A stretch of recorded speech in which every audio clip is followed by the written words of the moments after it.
We're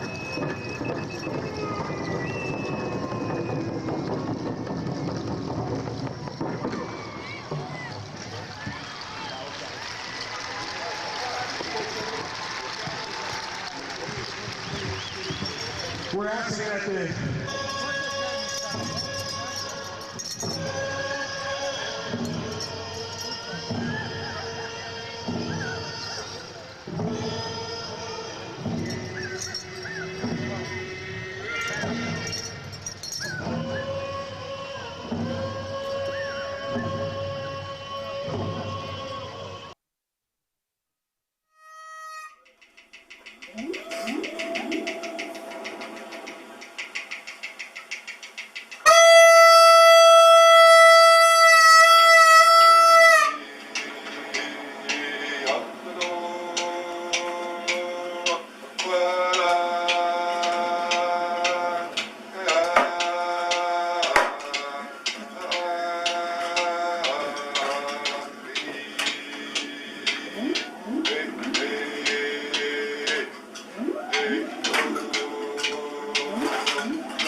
there's not something you see every week. That mask was carved from one piece of cedar. There are, I think, 5 or 6 different faces connected with that character. If you get a chance to examine it, and the only place you can, or in museums, I can say. But that's called a transformation mask. There are several of them among the coastal people. This perhaps the most spectacular figures to see.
me before the curtain closes.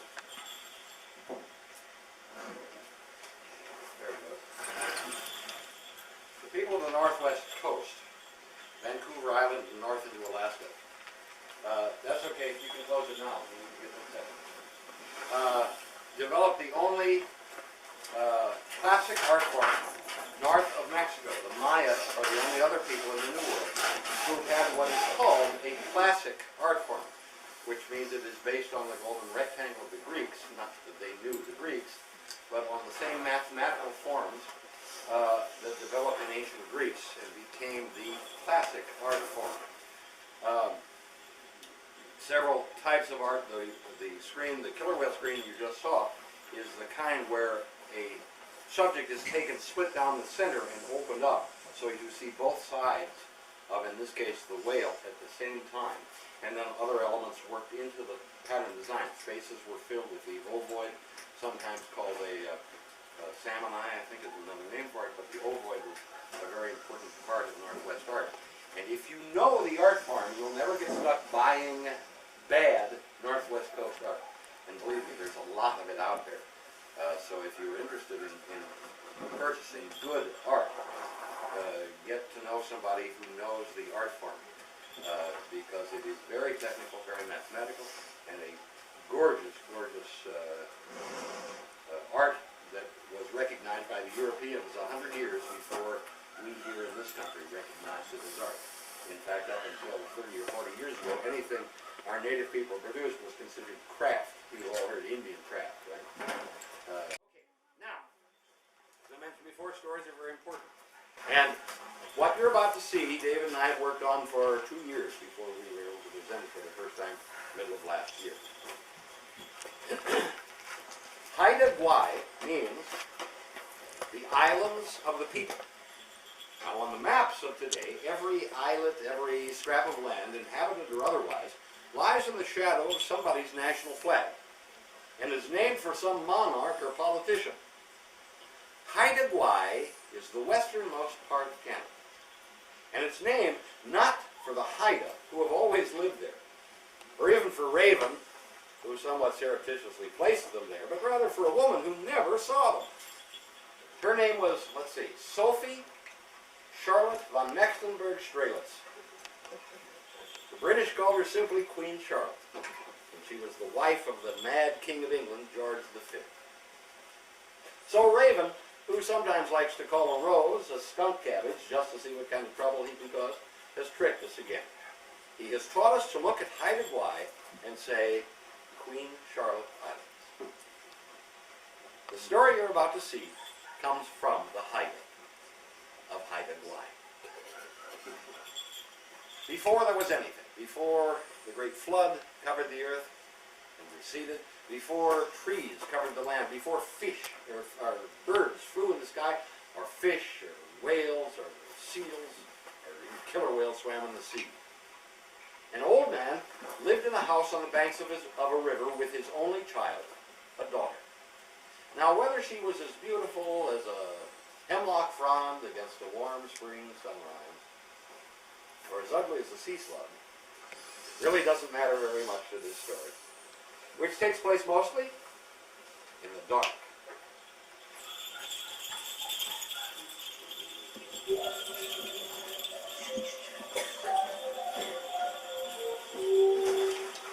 Raven looked around.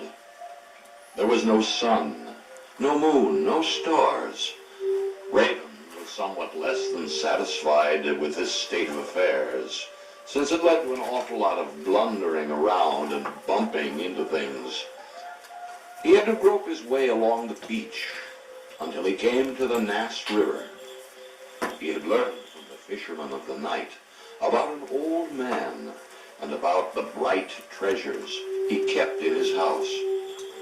So Raven flew up the river. He groped his way up the river. He ran and he danced all the way to the headwaters of the river and to the house of Nashak Ankau.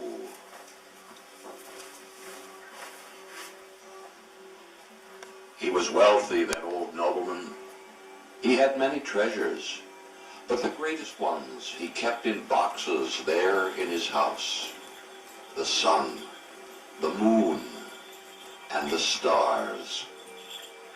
He had another treasure too, a daughter who he loved very much. Raven listened from outside the walls of the house, and as he did, he began to think more and more of the young girl who lived there. It's probable that she's as homely as a sea slug, he said to himself. But on the other hand, she may be as beautiful as the fronds of the hemlock would be against a bright spring sunrise, if only there were light enough to make one. And in that idle speculation, he found the solution to his problem. He turned himself into a spruce needle. He floated down the river into a pool. He waited there.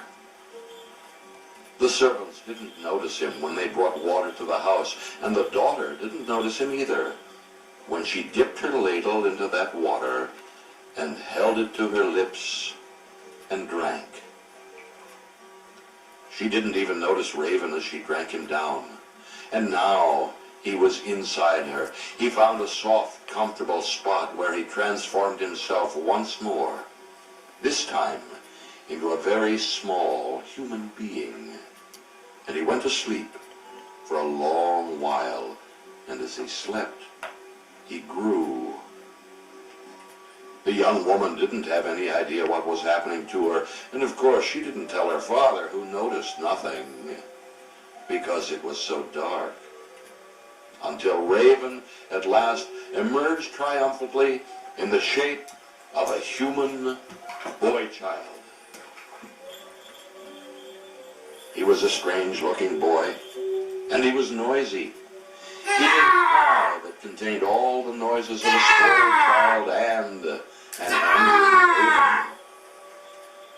Raven. That nobleman, who loved his little grandson, didn't care where he came from, didn't know who he was, just thought he was his grandson. He wouldn't deny him anything. And Raven, as that little boy, looked around the house and figured out where the treasures were hidden.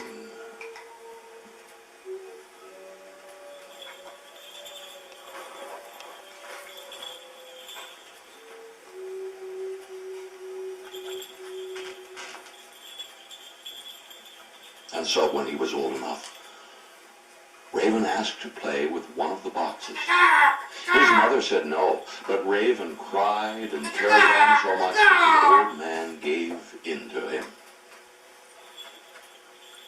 When no one was looking, he crept up to the first box and opened it up.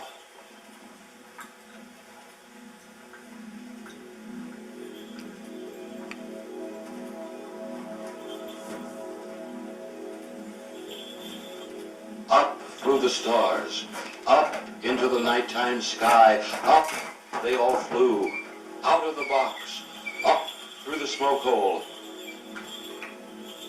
up into the black sky, where they scattered and glimmered and remain to this day.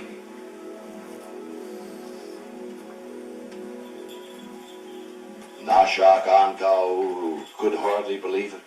The box was empty. The little boy pretended to be very sorry about what he had done. He cried and would not be comforted.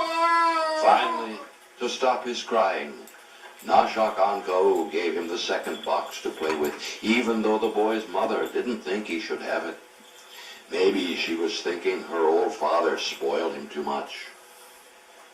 But he was trying to explain to her that the boy didn't mean to lose the stars. And while they were talking, Raven crept up behind them and opened the second box.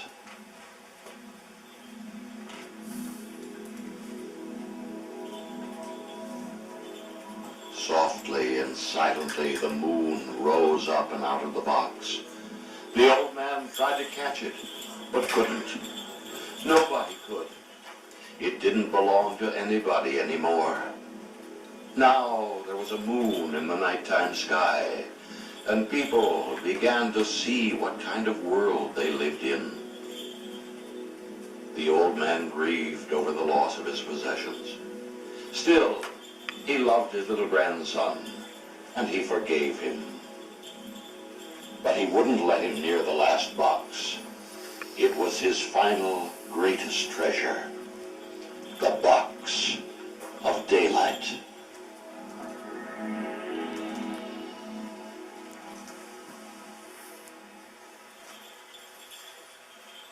So Raven waited. He waited until late one night. He put on his winged cape, turning himself back from human child and into a black bird again. He rose up. All the people of the Nass, all the people of the night, all the people of the world were asleep. He crept to the box. He opened it slowly.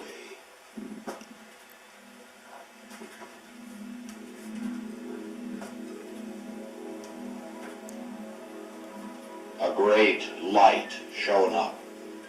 It rose and it rose up through the smoke hole. The stars faded before it, and the moon. And daylight broke over the world. The people of the world woke up. They saw the first sunrise, and they saw the world they had been living in, truly saw what they had for the first time.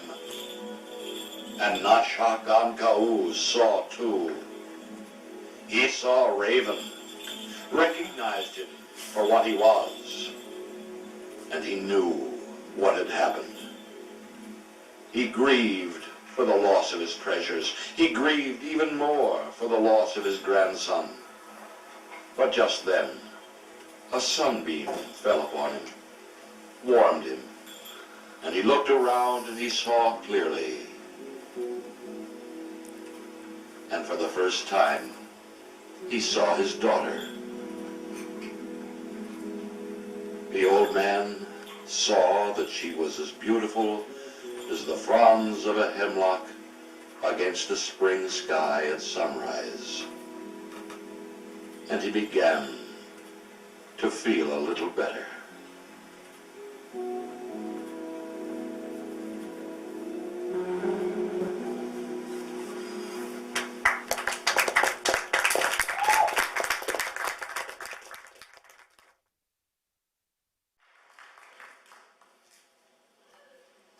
All those who want to sing together, gather up here. Share your power to end the evening rain.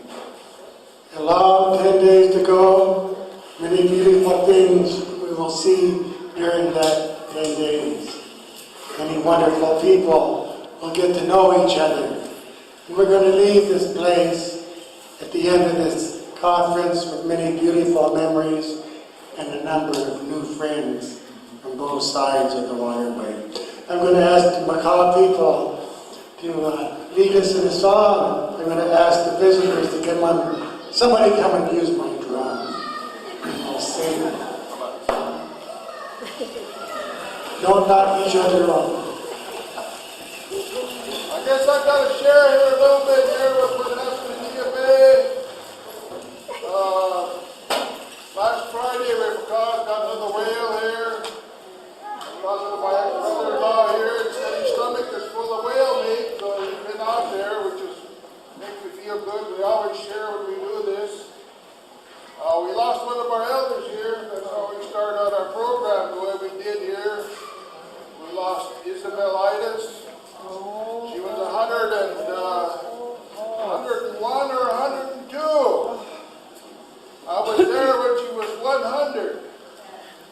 She was 100 years old. She got up and sang 3 songs. Awesome.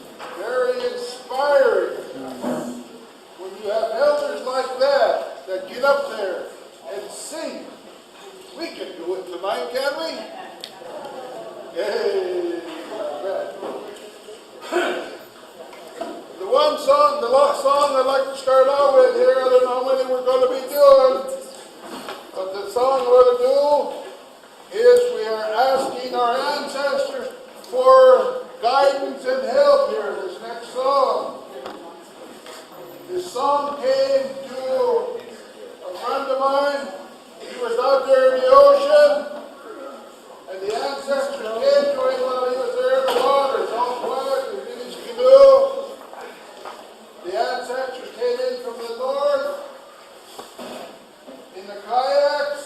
came in from the west in their canoes.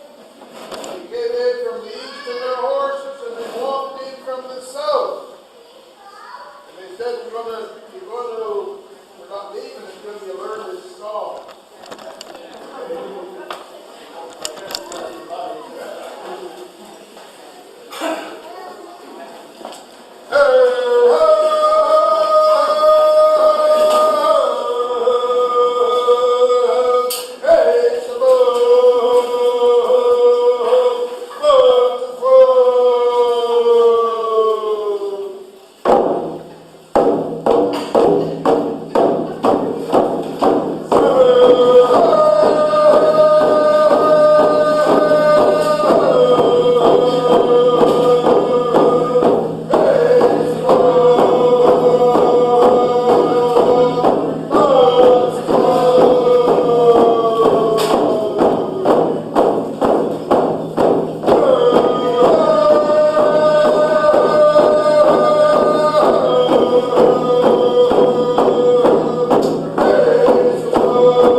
And we sang a love song, well, we sang many of them, I believe, on the banks of the beautiful Pacific Ocean. And we says to our good friend Mary Kay Liebka, well, these are beautiful love songs. I wonder if you're going to have another daughter, because she had 6 daughters by then. 9 months later, she had a lovely daughter. Oh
song is a song of preparation. This is our dressing song. Gonna cheers, gonna cheers.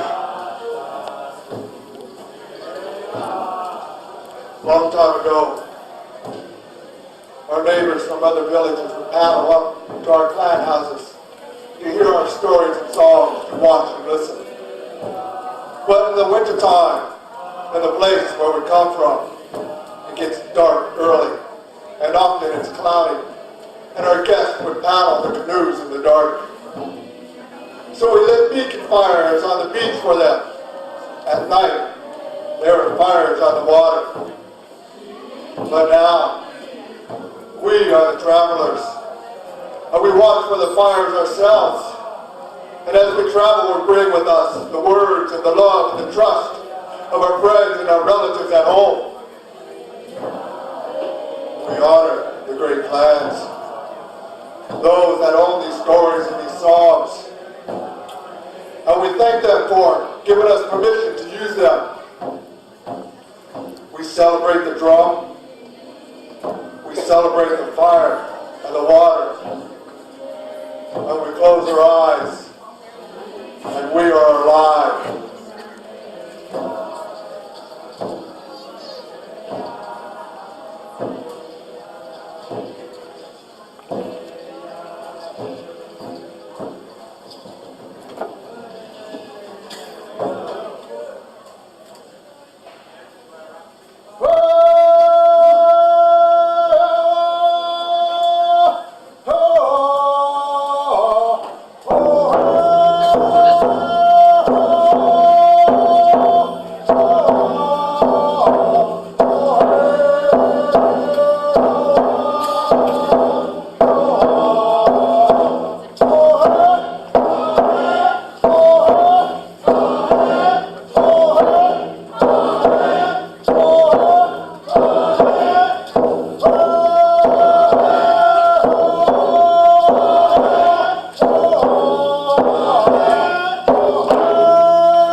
That is exactly why People Around put this group together.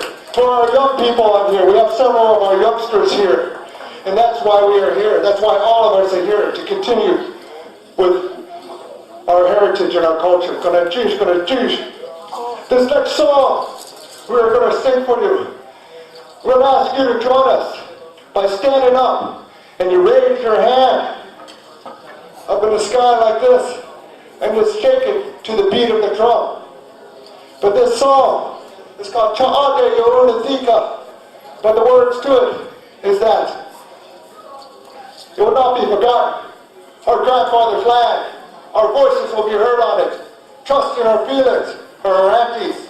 Continue to pray for your Reagan. And this song was written by Auntie Ashley for the people when he was in prison for many years, and he came back to his village and he saw many changes in his village. And so this song is for all of us to use. So please stand with us and join us as we sing this song.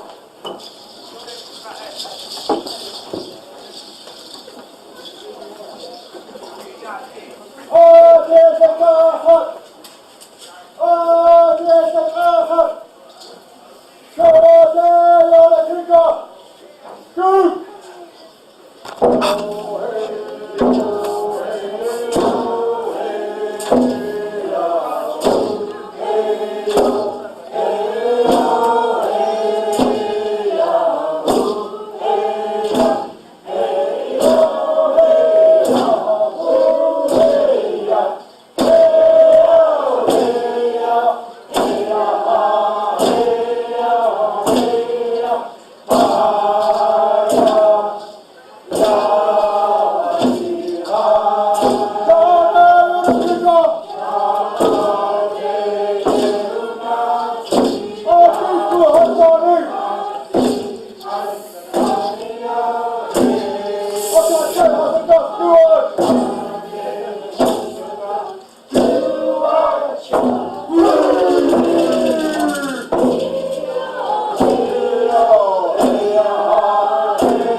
At this time,